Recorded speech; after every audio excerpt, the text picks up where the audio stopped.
This Soonerscoop.com video is streaming in crystal clear 4K resolution on YouTube thanks to Enjoy Vision in Oklahoma City. Don't miss a moment on or off the field. Make every day a highlight with LASIK at Enjoy Vision. Enjoy Vision. This is where Soonerscoop LASIKs. Hello and welcome back. Eddie Radosevich, Bob Przybylo here from the Soonerscoop.com studios. A really good weekend for OU softball. Welcome back to the Stickball report here on the Soonerscoop.com YouTube channel. OU softball rolling into a super regional at Loves Field coming up on Friday. Start 4 o'clock for game 1, game 2, 2 o'clock, and then we'll see if we'll get there for the... see if it's necessary. Yeah, we'll see if the if necessary is necessary. Obviously, really good weekend. We'll get into kind of everything that went down at Loves Field over the weekend with Oklahoma outscored the opponents. I guess just 2 opponents, Boston and Cal, 31-3 to select their place or to clinch their place in the Super Regional. Tuscaloosa Regional matching up, Alabama coming to town. A lot of, familiarity to a certain extent. You wrote about it, Bob. We'll get to that here in a second. But just overall, it seems like there was a lot of chaos around college softball this weekend. Obviously, the top team in the NCAA tournament, upset. Texas A&M, see you later. See you later. First time ever, number 1 overall seed for them. Then first time ever, the number 1 overall seed can't get out of regional play. And that was just a fun Sunday. I mean, sure. When OU dominates the way that it did and the Thunder dominated, so you're home Sunday afternoon, you're just chilling, you're enjoying the chaos of what's going on with the Aggies and Flames. And it's like, let them play forever. That was so entertaining. It was awesome. Oregon had to come back, beat Stanford twice. Arizona had to come back and win a pair of games over the weekend, but didn't. It's unbelievable. It's going to be interesting to see kind of how everything goes here over the next weekend with the Super Regional play coming and trying to get the 8 teams to Oklahoma City. It's kind of crazy to think that we're almost there already. There, and we know there's a guaranteed 3 SEC teams with unbelievable 6 going against each other in the Super Regional.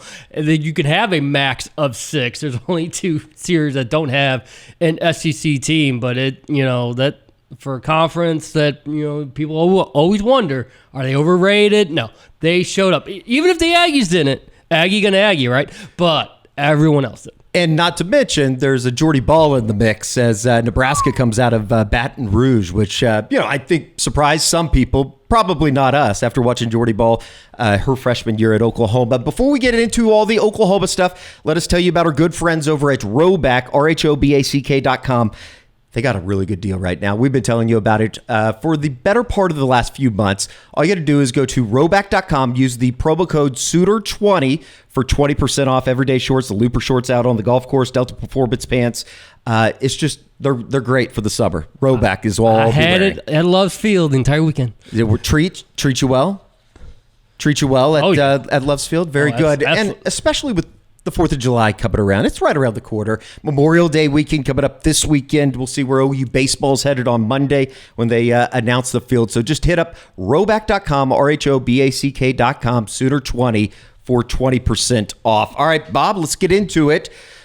Kind of an ass whooping over the weekend. Oklahoma comes out of the Norman Regional, outscored the opponent 31-3, and when you look at, I think we had talked about this last week, when you looked at the, relatively some inexperience in bigger settings for some of the young players up and down the lineup, you got it from everybody over the course of the weekend. An 8-0 win on Friday, opening up against Boston, 11-2 in the winner's bracket in the regional semifinal over Cal, and then you play Cal again in a 12-1 final. Unbelievable. Exactly, and then kind of what we expected. I mean, it goes with, although Patty Gasso never wanted to hear it, that looked like one of the easier regionals based on paper, but it's one thing to look at it and say it's going to be easy, another thing to go out and do it all 3 days and make it look as easy as possible. 5 innings, being able to save Sam Landry, use her in every game, but build the cushion to where then you could go to Bella Smith or Lowry or Kirsten Deal, and then getting the production up and down the lineup, not one singular star, just passing the bat, as they love to say, and doing it very efficiently. 5 different players had an RBI in the Friday 8-0 win. Sam Landry, Kristen Deal go for 5 innings, obviously, in the run rule. And then it was Saturday, it was Cassidy Pickering, and she was incredible. 3 for 3, 6 RBIs, 3 runs, 2 home runs. Third pitch of the game, right? She leads it off and then had the grand slam as well. Sam Landry kind of got knocked around a little bit just in 7 hits, 4 innings. Some a lot of confidence being shown by Cal when we talked to Chelsea Spencer following that game. It's like, we beat Sam last year. We were not worried about her. So they showed it, I think, all weekend. The way they worked some counts, they got some walks, they got some hits. Didn't get the runs though. Sure. So that's what Patty said. Hey, she give up all the hits in the world. We're still scoring more. We are totally okay. Saturday also had the Gabby Garcia 1 for 2, 3 RBI. She had a home run. It seems like her bat's really coming along as well as Alana Agbayani, who we're going to feature here. We're going to hear from her here in a second. But it was Saturday too. There was like some weird talking back and forth between Cal and the OU dugout. Am I remember that correctly? It's about the ball, and we asked Chelsea about this, and she's like, "That's a pitching coach deal." Okay, I didn't have any problems with the ball that was being used. I didn't know if they were FAFO and no, they're like, they all looked fine to me. Okay. I couldn't tell you. I don't know what the big stink of it was. The good news on Saturday, though, was you got out of there before the weather moved in because they had a weather delay. They had 2 games yet to play in the elimination side of things. Cal ends up coming out on Sunday. Right around midnight. Yeah, they finished. It was late. It was late, and there was nobody inside Loves Field. I turned it on just to see what it kind of looked like with nobody there. Cal got through, though, and then they got the can opened on them on Sunday. A 12-1 victory, 8-run 4th inning, 4 home runs for Oklahoma. Cassidy Pickering, Ella Parker with a monster bomb, just a tank job, 285, right? 285 feet. Gabby Garcia, Alana Agbayani, 14 hits on the day. It was just kind of a culmination of what you saw over the first 2 days. Yeah, I mean, you knew Cal's pitching staff was deep, but not elite. Sure. There wasn't one elite. They're all about 4 pitchers around the 3 to 4 run ERA. So you knew you could touch them up, and you knew after everything they had to work through in terms of getting back through Saturday night and through all the delays, they weren't going to have much left in the tank. They didn't, but again, there's that next level of being able to step on the throat and finish them, do the fatality, and get rid of them, and that's what they were able to do. And that's been something Patty said has been lacking at times throughout the course of this season. You go back to Saturday, it's 7-2, and then it's Pickering that hits the grand slam. It's like, yes, we're all going home again.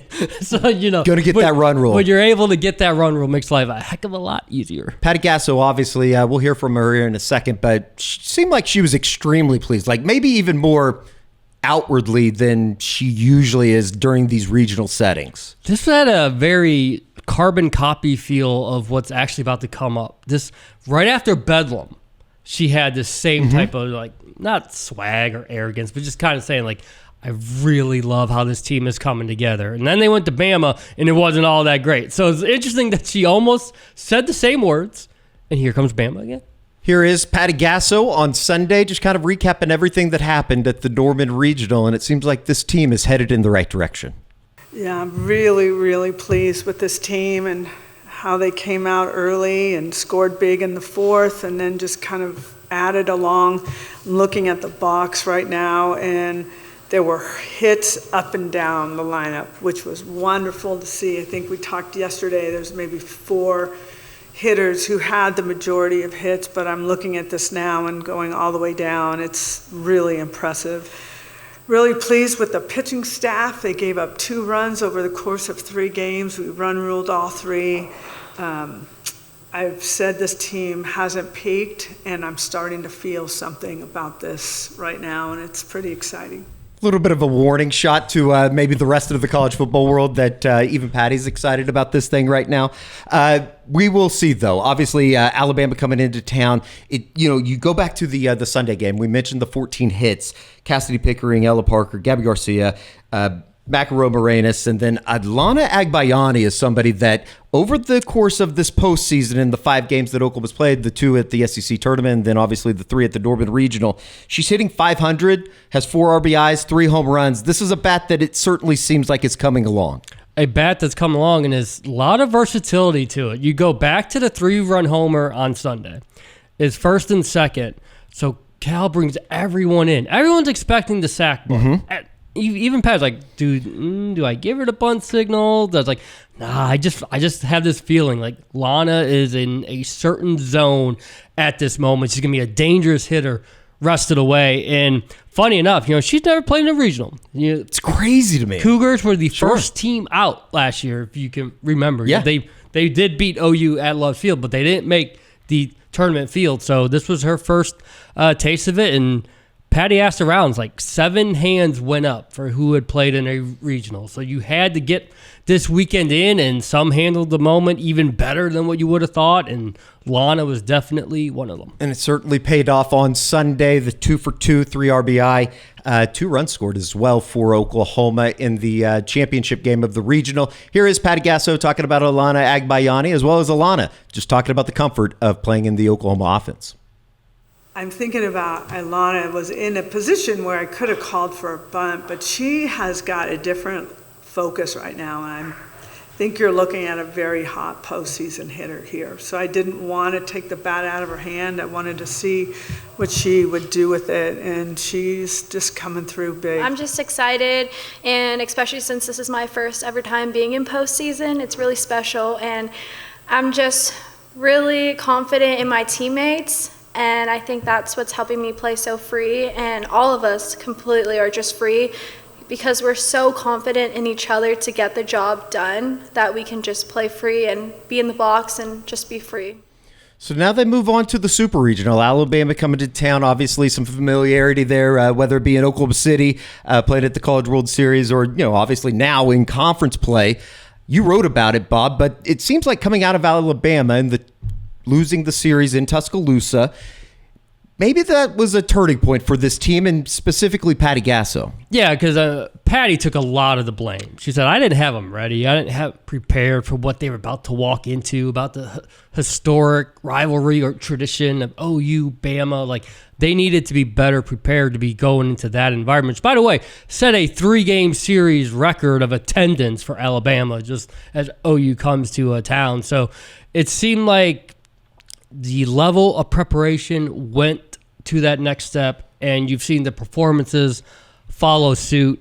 Alabama, for what it's worth, was never as good as it was against OU before, and since, I don't think they've had another 3-day run like that where they felt like they were one of the best teams in the entire country. You look at what they did in their regional, 4-3, 3-2, Virginia Tech, sweat it out both times. It's like it's nothing so far that sticks out as like this is a team that they really need to be worried about. As far as, from the Oklahoma pitching standpoint, obviously Sam Landry was excellent over the course of the weekend. Is this where you start maybe worrying about that number 2 when you get into, a best-of-3 series? Yeah, it definitely is, and I think Friday will kind of determine how the rest of the weekend goes. Sure. If Sam Landry's throwing 100, 110 pitches Friday, you've got to put someone else out there Saturday, at least initially, to start things, and then see where things go from there. But that's why it was imperative for Patty to put Bella Smith, Audrey Lowry, Kirsten Deal. Now get these situations against Cal and Boston, zero pressure whatsoever, but they handled that particular moment very well. Their confidence is as high as it can be. Now what you have to know is it legitimate, or was it a false sense of hope because you played against teams that were very inferior to you, and now you get the wake up call. So I think we'll find that out together coming this weekend. It's always I don't know, maybe it's just nostalgic, but Pat Murphy and Patty Gasso, it seems like, are two of the staples what's supposed to be. Yeah, of what this has been over the last decade or so. Really, those two teams kind of battling it out to obviously win a national championship. Now you're being in the same conference. It's going to be interesting to see. Oklahoma lost. They won the first game 5-1. That was the come from behind the victory. 5-run seventh, Maya Bland, 2-run homer. I forgot about that. We were sitting in the office watching that. They lost that was a Saturday through Monday series. So they lost the Sunday game, the second game of the series, 6-1, and then ended up losing the series 2-1 in 8 innings in Tuscaloosa. What was kind of the big takeaway from that weekend? Was it, if I remember correctly, was it leaving runners on base? Yeah, it was just the plan of attack at the plate is how Patty would always phrase it. It's like, it doesn't seem like a lot of hitters knew what they were looking to try to accomplish each time they stepped into the box. I mean, you go from the first game, you're scoreless for the first 6 innings. They were scoreless again for the first 6 innings on Sunday. Everyone was like, when's the last time they got shut out? Sydney Barker hit the solo shot, so you don't have to worry about that. But just, much different team offensively. And so the adjustments that will be made, obviously Bam is very comfortable with Sam Landry at this point. OU, you say the same. Caitlin Riley, in terms of what she did for the Tide that entire weekend.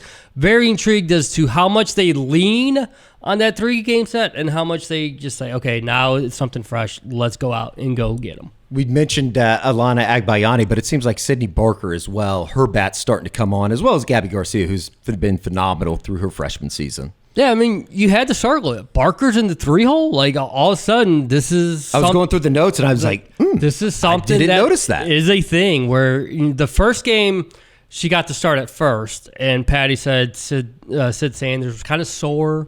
Wasn't real big concern, but you can get away with it against Boston. And then they still want Barker's bat. They love what she brings to the table.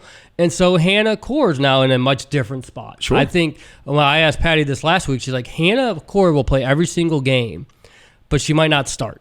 She might have, if it comes to 6th or 7th inning, we need her on defense, exactly what we're going to do, but it's hard to deny what Sydney Barker has been able to do. It seems like just over the course of maybe the last month and a half, you're starting to see a little bit more depth within the lineup, 1 through 9, which obviously is a good thing. Oklahoma, Alabama, Super Regional starting on Friday. We'll transfer over a little bit to baseball. SEC Tournament Week. They're down in Hoover. They opened with a 5-1 win over Kentucky. Avenge getting swept about 3 weeks ago over in Lexington, or 2 weeks ago over in Lexington. Really good performance. Jaden Barfield started, freshman left-hander. He goes 4 innings. Jamie Hitt goes 4 innings. They were excellent. I thought it was. Could that have worked out any better? Like, no. I'm a guy. I think you're thinking 4 or 5 pitchers are going to get you through this. Sure. 2. Sure. Barfield able to start? Barfield doubles his career high. He had only gone 2 innings. That was only twice. He'd gone 2 against Dallas Baptist as well as 2 against Oklahoma State. And what was his first start? This was his second start. And then Jamie Hitt had a little bit of a bounce back because over the last couple weeks, he'd kind of shown some signs of the guy that you saw from a year ago. About last year. But maybe he's moved past that. Big news, though, coming out of it, Dayton Talkie back in the lineup for Oklahoma. He goes 0 for 4 with a strikeout, but I think just his presence in the lineup was kind of a boost for the morale. And when you're talking about morale, Oklahoma had lost 6 of 7 going into the series, obviously with the 3-game sweep in Lexington. You lose 2 of 3 to Texas over the weekend in Norman in games that was really competitive. I mean, Saturday, the 9-1 loss, it's 1-1 in the 7th, and all of a sudden the floodgates open for Texas. They're obviously a really good team, number 1 seed in Hoover this weekend. But now you move on, and you got Georgia on Wednesday. 4 o'clock start. It'll probably be going on by the time you are watching this. Kyson Witherspoon expected to start. If they were to get through that and play Vanderbilt on Thursday, that would be Cade Crossland. So you're starting to see the rotation kind of come to, I guess, surface, if you will, with everything headed into next week with the NCAA regionals, which, I think you're in, it's safe, but you did want to get a win in Hoover because I don't think anybody wants to lose 7 of 8 going into the NCAA tournament, but good thing they won. Kentucky, on the other side, probably going to be sweating it out a little bit on Monday morning. So you look at it, we were sort of talking about this. Do they have a chance to work up to a 2-1? Do you want to work up to a number 2? That's the great question right now. Or I think that's the big question because, in my opinion, I think you would rather be a 3 seed, go to Fort Worth. Now, maybe you win a couple games and all of a sudden you're in a 2 seed.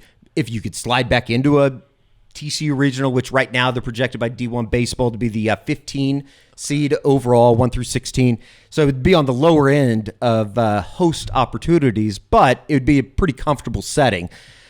I think they're locked into a 2 or 3, probably right now with 3, but we'll see. If they could win a couple games, I mean, Georgia's number 1 in RPI, Vanderbilt's top 8-ish right now in the RPI. Each win, as you stack it up here, as they go through the course of the SEC tournament, would put them in really good position. So we'll see. It'll be interesting, but big win on Tuesday to just open and kind of get things right. I thought that was the most complete game that they had played. Obviously, Jason Walk, you fall behind. The Dawson Willis stuff over at third base, he's made a lot of errors. Like, it's ironic that OU is such a bad defensive team. Like, I would label it a bad defensive team. They did lead the SEC in double plays, though, which is kind of an oddity. Skip Johnson was extremely happy. Jason Walk had a 2-run bomb to put Oklahoma up after falling behind 1-0. And here is the head baseball coach as well as Oklahoma center fielder talking about the opening round victory over Kentucky. Yeah, it was a great win for us today.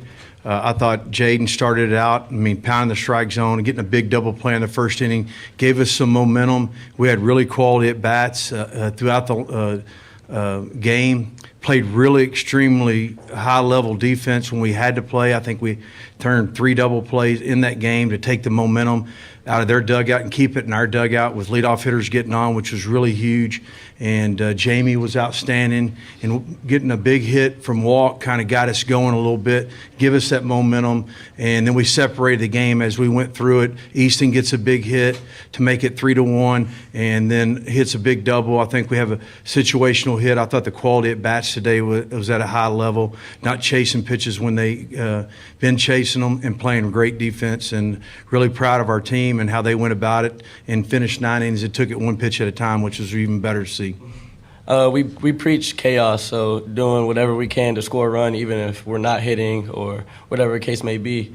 And this is a special group, coming into the SEC, a lot of new guys, a lot of JUCO guys. So it's good getting out here in front of new fields, new teams, and competing to our best ability. Jason Walk started to have a pretty good season so far, starting in center for Oklahoma. So now you move on to Georgia. Georgia is obviously one of the better teams in the country. They're going to be a top 8 national seed. It's going to be a rematch of the only game that you won in Athens, right? When Kyson Witherspoon, he was excellent against Georgia in the opening game of the series. A victory for Oklahoma, 7 innings, gave up 1 run. I think it was 4 or 5 hits. He shoved against one of the better lineups in the country. So we'll see. I think that any game that you win from here on out is a little bit of a bonus win, if you will. Padding the resume. Just padding the resume, maybe trying to get to that 2 seed. So it will be interesting. We'll be covering it. You'll be out at Loves Field this weekend. Very excited for a super regional in Norman. Just seems right, obviously, but it is kind of fun to think, like a couple weeks ago we were talking, are they going to be a top 8 national seed? And all of a sudden it's kind of burst onto the scene. Yeah, the way they took care of business with Mississippi State and Texas, but even RPI still didn't quite like them. But I'm glad that metric wasn't heavily, like, that wasn't the one they used the most to try to determine everything. But what is funny is, like, there are some cool matchups this weekend. I think Florida State, Texas Tech is interesting. Texas and Clemson is really cool. And then you got a conference. You got 3 conference matchups. You got 3 guaranteed SEC matchups. So a little bit different flavor where there's a lot of newness in some of these matchups. And then there's the rematch, 3-game set from Bama. So we'll just see. I imagine they'll set the attendance record for a single game. I don't know how many they'll try to fit in there. And Bama should travel really, really well. I think the weather's going to hold up. I know there's scattered storms. Fingers crossed. I don't know what that's going to mean for Friday and Saturday. I think they can get it in on time and should be a great weekend. Maybe with the 4 o'clock start, you'll dodge some storms later on in the evening. We shall see. We'll be covering it at Soonerscoop.com, both softball and baseball. For Bob Przybylo, I'm Maddie Radosevich. We'll see you back here next week. We'll find out where Oklahoma's headed for the NCAA Regional and probably, maybe, most likely, hopefully, talking about the Women's College World Series coming up in Oklahoma City. We'll see you next time.